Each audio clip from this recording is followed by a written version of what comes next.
Hello and welcome to this afternoon taste challenge, late afternoon taste challenge. I have two 40% alcohol blended Scotch whiskies. This is McCormick. McCormick Distillery, founded in 1856, Weston, Missouri. Halliday Distillery, really, but it's McCormick Distilling Company that owns Halliday Distillery. Don't know who makes this for them in Scotland, or I should say who used to make it for them. Aged 3 years, imported and bottled by McCormick Distilling Company. There you go. Got a pretty nice looking label. Look like a yellow picnic tablecloth. Olive green trim, red and gold. All right, and white.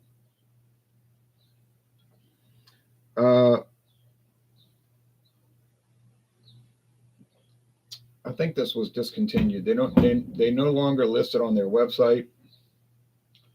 And a local store had it on a super discount of $4.99 for the liter. Now, that sounds like they were trying to get rid of it. $4.99 for a liter, and they probably got it for $1 less. Amazing price, but not an amazing product. It's a nice product. It's better than you would imagine it would be. You would think it'd be really nasty as a value price brand, but it isn't.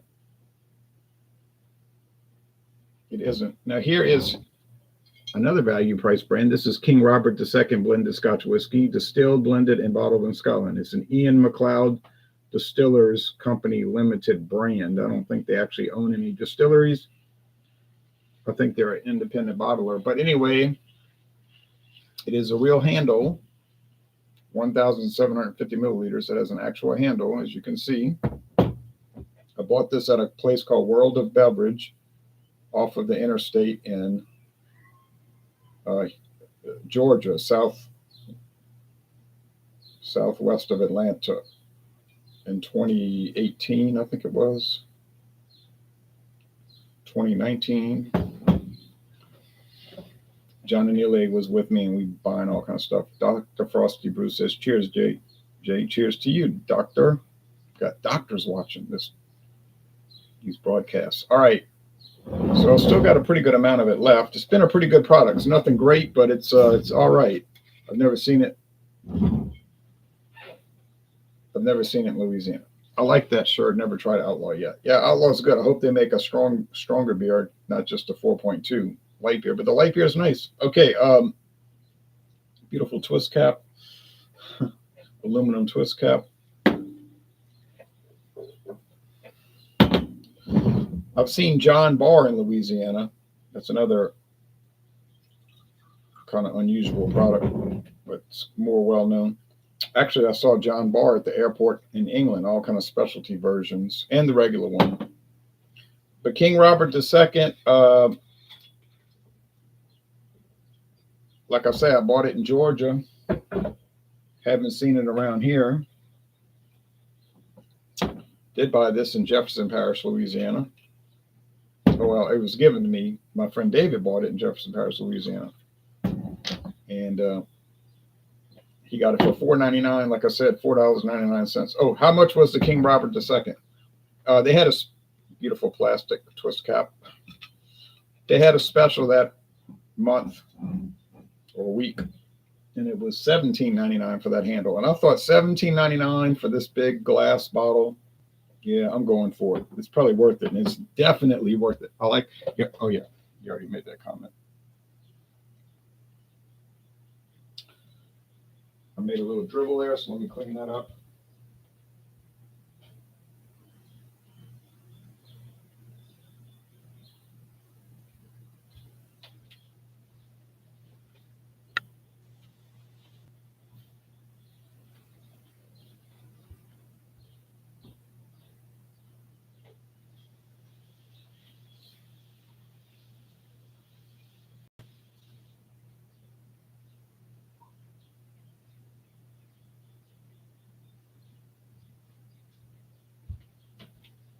Now, at the top of the hour, depending on what hour that is, depending on where you live, we're planning to do strong beer Wednesday. All right. Any beer that's 5.5 or above. I guess that's a strong beer, 5.5. You don't think so? Drink a few. You'll find out it is.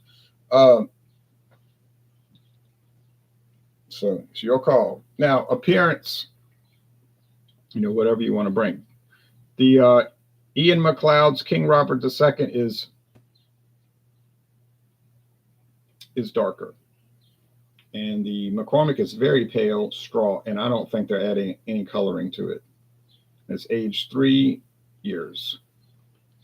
This one is non-age stated, so it's at least 3 years, but probably longer, maybe 4 or 5. All right, I'll show you the website. It's not too interesting, but it's sort of interesting. King Robert II blended Scotch whiskey. Then there's all about King Robert II, the first monarch of the House of Stuart, which went all the way through to Queen Anne in 17 something.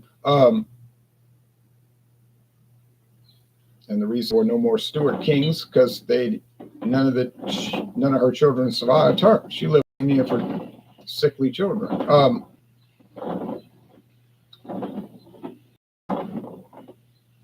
And her sister Mary had died before her, and she had no children living. I don't know if she ever had any children, but and that was the end of that. So they had to bring in Bavarian kings, House of Hanover. Okay, but anyway, enough of that. There's, as you can see, there's King Robert Trouble Cask Age. That's the one I have. Trouble, 3 different casks. They don't say on the bottle what they are. I have the older bottle. Age 12 years, so that's going to be a higher price one. It's not going to be what I paid. And then you got the 15-year age, which is obviously going to cost. It might be close to $70, $80 for that. So now the interesting thing,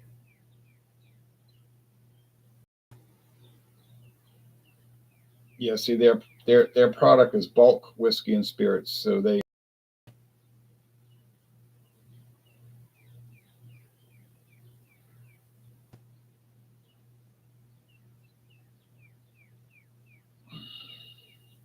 notice they said they had stocks.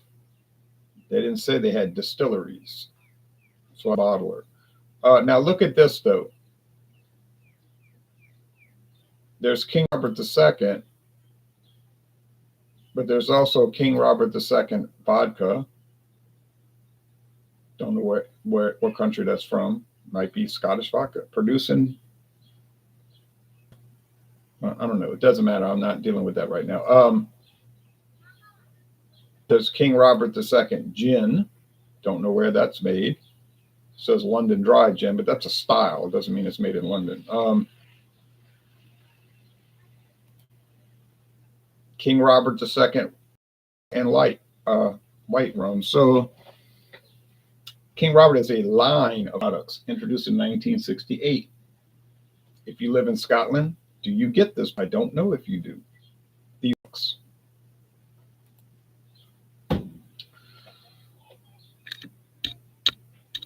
I know that at least Georgia got it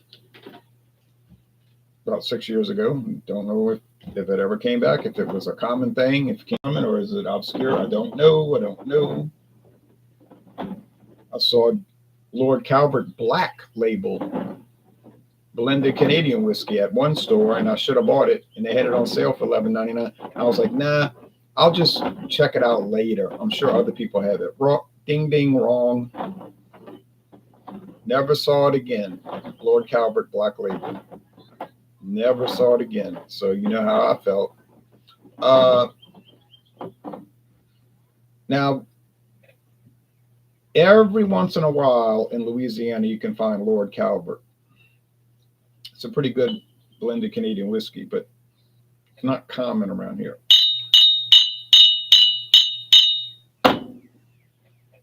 So McCormick, yeah, I bought it in Louisiana. I mean, like I said, it was bought in Louisiana, so obviously existed here. King Robert II, like I said, never seen it around here. McCormick American blended whiskey is common here in my town. The vodka and the gin, yeah, those are easy to find. Not everybody carries them, but they're still not hard to find. This one smells. I have to close my eyes because if I glance at the pale product, I'm going to know it's the McCormick. Grain alcohol on the nose, like ethanol, oak, a little nuttiness, like walnuts or something. It smells nice. This has like that caramel candy, which I think is peat, and I get it interpreted as caramel candy. Yeah. Like I said yesterday, California people would say that's gnarly. That's got a gnarly aroma, like kind of off or strange. Yeah. I don't know which they are on aroma. Let's go with taste.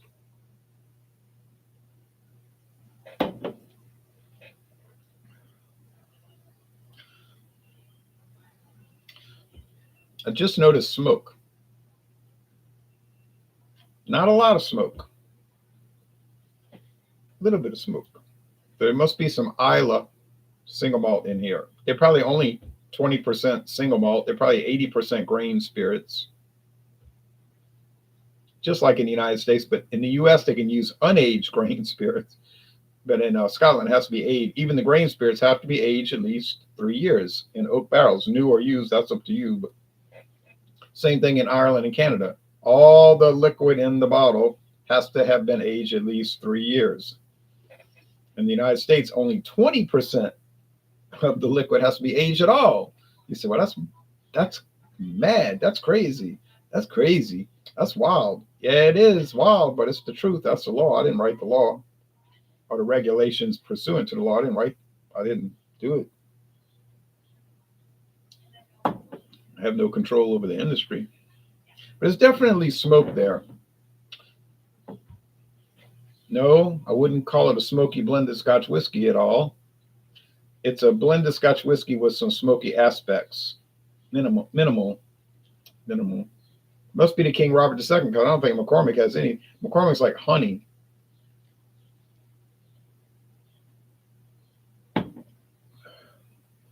Yeah, grain, like a box of oat Cheerios,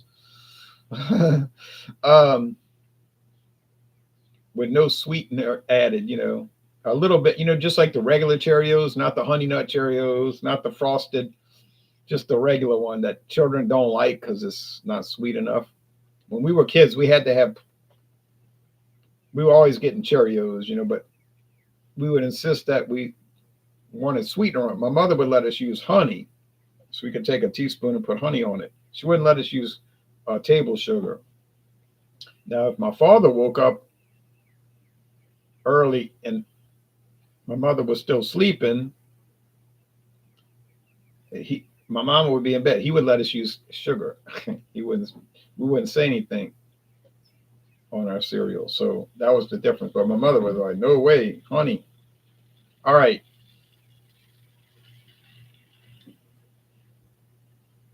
But this tastes like when you didn't put honey on it. But we wouldn't even eat it without the honey.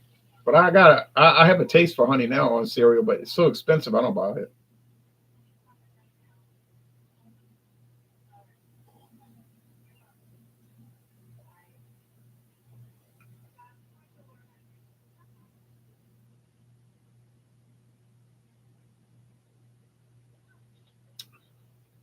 Which one tastes better? Good question.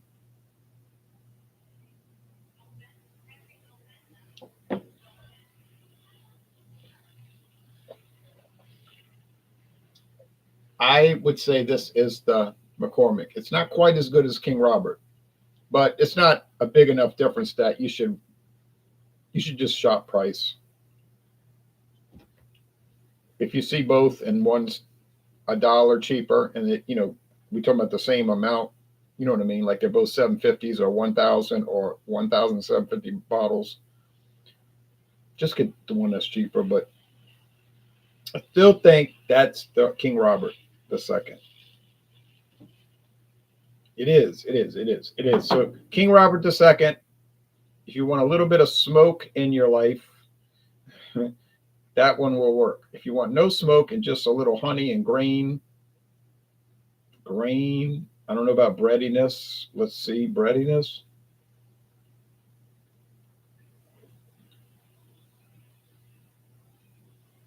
Yes, I suppose so. From the single malts, buy it.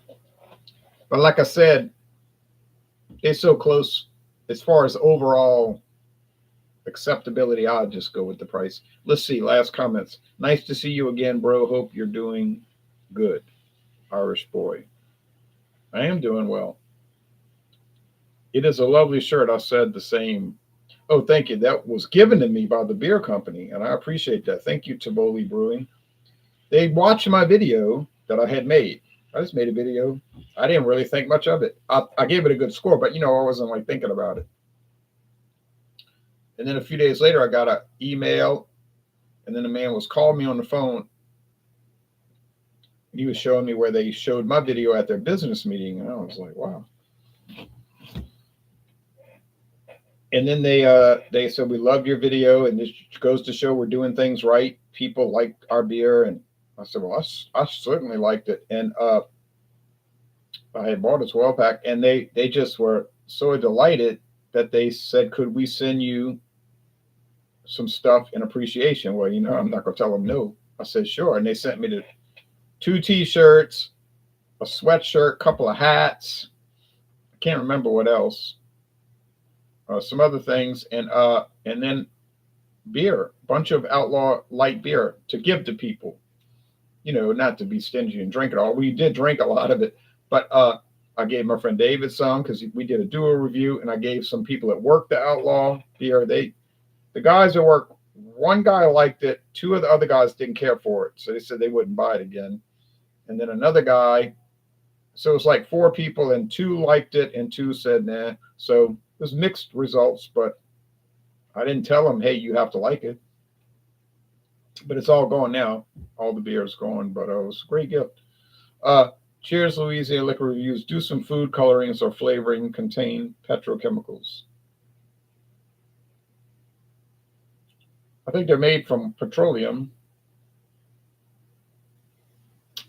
Like a lot of artificial flavoring in food and drinks, artificial flavoring is made from coal oil. Coal oil.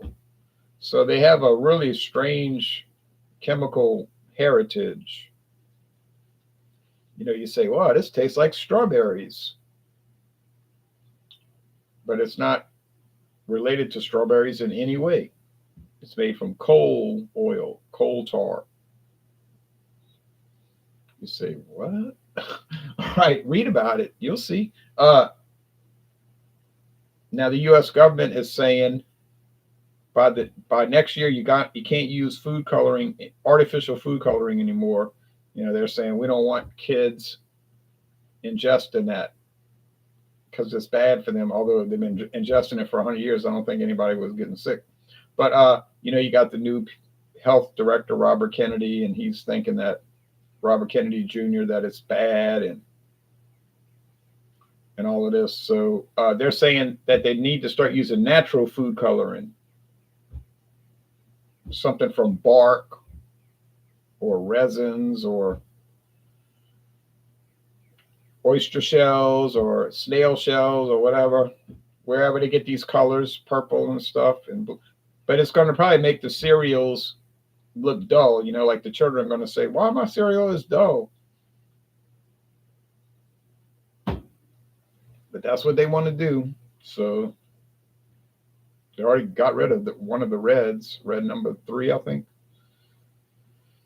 Oh, well, it's probably all just going overboard, probably exaggerating the threat, but that's them. I'm not a scientist. I'm not a scientist. I don't make any claims. But I've been eating food and stuff with food color my whole life. I'm still here. And you say, yeah, but you would look a lot younger if you had not eaten that.